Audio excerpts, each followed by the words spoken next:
안녕하세요 여러분, 따따따따구입니다. 오늘도 시작된 지우와 피카츄의 마지막 모험, 과연 이번에는 어떤 일들이 주인공들을 기다리고 있을지 이번 영상을 통해 알아보도록 하겠습니다.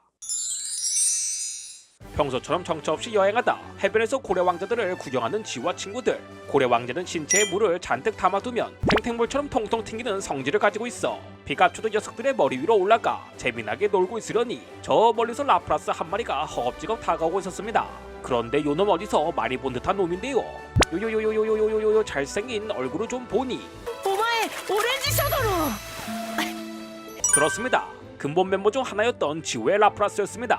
성도편에서 제외한 이후로 쭉 소식이 없었던 지우의 라프라스. 그렇게 정말 오랜만에 다시 만난 둘은 감동의 제의를 나누지 않을 수 없었는데, 하지만 기쁨도 잠시. 라프라스는 도움이 필요하다며 지우 보고 등에 타라고 합니다.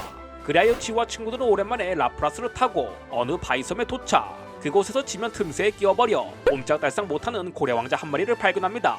얘는 대체 뭔 짓을 했길래 여기에 박혀있는지는 알다가도 모르겠지만 지우는 과거 DP에서 고래왕자를 도와준 경험도 있고 W 때는 고 머시기랑 같이 지금처럼 땅에 박혀있는 늑장이를 구해준 적도 있었는지라 그렇게까지 어려운 일은 아니었는데, 마침 그 광경을 하늘에서 투명한 누군가와 바다에서는 로켓단이 몰래 지켜보고 있었습니다. 아무튼 고래왕자를 구하기 위해 지우와 내세운 작전은 바로 파괴작전. 지우는 킹크랩과 창파나이트, 피카츄를 포함해서 각자 직계모와 세척의 휘두르기 그리고 아이언테일을 지시, 이대로 바닥을 부술 생각이었으나 어찌나 단단한지 실패로 끝납니다. 그 와중에 방패로 서핑을 하며 월체 멤버의 위상을 지키는 창파나이트. 창파 멋있다. 응? 반면 어느 구멍에 빠진 지우는 헤라크로스의 도움을 받아 다시 밖으로 나오는데요. 파괴작전이 실패로 돌아가자 그 다음 배송은 바로 근력작전.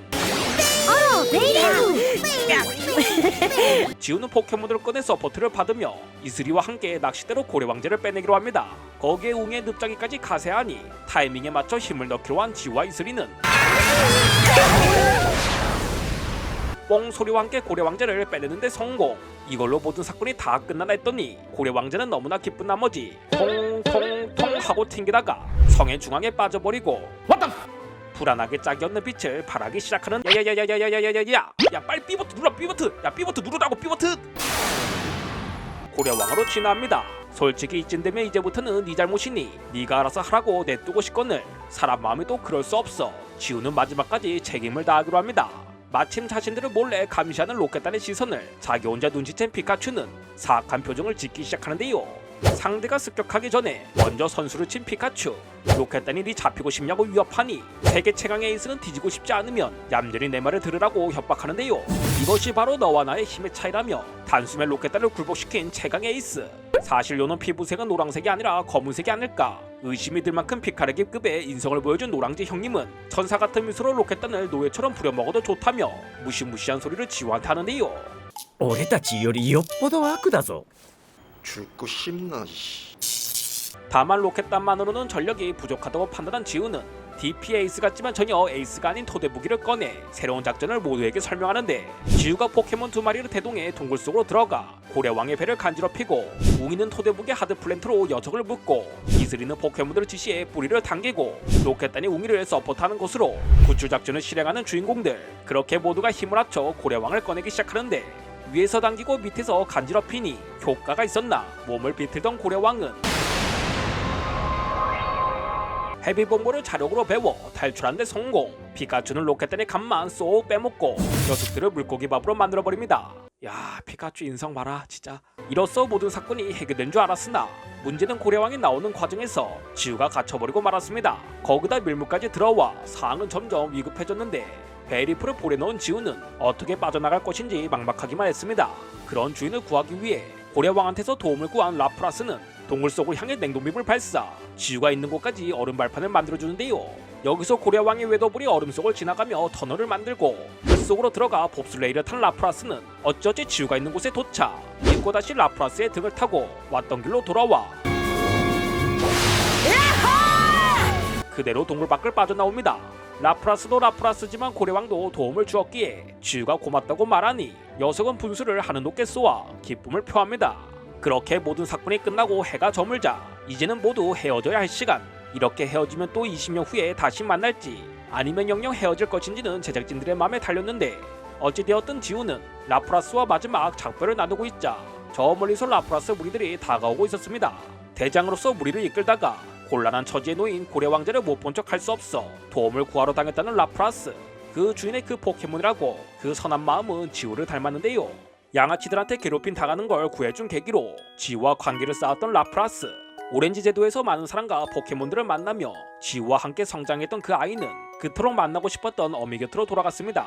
그리고 이후에는 완전히 어른이 되어 지우 앞에 다시 나타났고 무리의 차기 리더로 인정받으면서 지우와 헤어지게 되었습니다. 그리고 오랜 세월이 흐른 지금 지우에게 많은 도움을 받았던 라프라스는 이제는 자기와 동료들을 넘어 다른 포켓몬들을 도와줄 정도로 몸도 마음도 강해졌으며 심지어는 지우조차 구할 만큼 듬직한 어른이 되어 있었는데요. 그렇게 지우는 출가하는 자식을 바라보는 부모처럼 라프라스를 떠나보냈는데 서로 돕고 도우며 상부상조하는 인간과 포켓몬의 관계. 지우는 과거의 추억과 재회의 기쁨을 가슴에 안고 저 멀리 떠나가는 라프라스의 뒷모습을 마지막까지 지켜보기로 합니다. オエルコモンスターボールでゲットしちゃえばよかったんじゃない？ 그러네. 왜 사서 고생을 했냐? 야, 고장난 시계도 하루 2번은 만든다더니 곧도밀이 여기서 이렇게 재평가가 되네. まあいいさ楽しかったんだし 지우의 말대로 즐겼으면 됐지 뭘. 이번 편은 지우의 포켓몬이 가장 많이 등장한 에피소드였습니다. 이야기의 주인공 라프라스를 시작으로 킹크랩과 장퍼나이트, 그리고 헤라크로스와 베리프, 생각지도 못한 토대부기까지. 여기서 토대부기는 여태 취급이 안 좋았던 걸 보상이라도 받는 듯 하드프렌트를 사용했는데, 물론 지우의 포켓몬뿐만 아니라 이슬이의 갸라도스와 웅이의 늪장이까지 등장해 포켓몬만으로도 이런저런 많은 볼거리를 제공했습니다. 하지만 제가 이번 이야기에서 주로 관심을 보인 건 바로 라프라스와 지우의 공통점인데요. 우선은 첫 번째로 리더십을 들 수 있겠습니다. 아시다시피 지우는 무인편에서 막내 포지션이었고 점차 그 위치가 올라가 XY가 되어서야 리더를 맡았습니다. 그 이후에는 리더로서 동료들의 중심이 되었죠. 이와 마찬가지로 라프라스도 오렌지 제도 때는 새끼였다가 성도편에서는 차기 리더가 되었고 지금은 완전히 리더로서 무리를 이끌고 있습니다. 그렇게 둘은 지금까지 의지했던 인물들을 뛰어넘었다는 청출어람을 보여줬는데요. 뭐 엄밀히 말하면 스승과 제자의 관계는 아니지만 웅이는 리더이자 선배로서 당시 막내였던 지우를 이끌어 주었으며, 반면 지우는 라프라스의 보호자 겸 트레이너로서 약했던 라프라스에게 많은 경험을 쌓게 해주었습니다. 이렇게 누군가를 의지했던 둘은 이번 편에서 그 은인을 뛰어넘어 마침내 완전체가 되었다는 걸 시청자들에게 보여주었는데, 고래왕자 구출 작전에서 지우는 본인 스스로 작전을 세우고 모두에게 지시를 내려 웅이보다 뛰어난 리더십을 선보였습니다. 라프라스 또한 지우가 위기에 빠질 때 가장 먼저 적극적으로 움직여 작전을 세우고 지우를 구출하는 데 성공했는데요. 이것을 통해 우리는 지우가 트레이너로서 완전히 웅이를 뛰어넘었으며 라프라스도 지우의 품에서 완전히 벗어나 한 무리를 이끄는 대장이 되었다는 걸 확인할 수 있었습니다. 이런저런 부분에서 참으로 닮은 점이 많은 지우와 라프라스. 작중에서는 남을 도와주는 성격까지 닮았다고 언급했는데, 확실히 그 주인의 그 포켓몬이라고 같이 생활하다 보면 그 성향 또한 닮아가는 것 같은데요. 뭐 피카츄도 지우레기 시절을 닮았는지 피카레기의 인성을 보여줬는데, 아무튼 라프라스와 감동적인 재회를 마친 지우와 피카츄. 이곳으로 대다수의 1세대 애들을 모두 만났건을 단 한 마리만이 얼굴을 비추지 못하고 있습니다. 뭐 걔가 누군지는 굳이 제가 말하지 않아도 여러분 모두가 아실 것 같은데요. 이제 앞으로 지우의 하차까지 4밖에 남지 않은 지금 그 새는 과연 콧백이라도 보일 수 있을 것인지, 이 부분은 나중에 또 얘기해보도록 하겠습니다. 이번 영상에 관한 내용은 어디까지나 저의 100% 주관일 뿐이며 여러분들의 창의적이고 재밌는 해석이나 의견이 있다면 아래 댓글로 남겨주시길 바랍니다. 그럼 마지막으로 이번 영상 요약. 그렇게 아이는 훌륭한 어른이 되었다. 끝.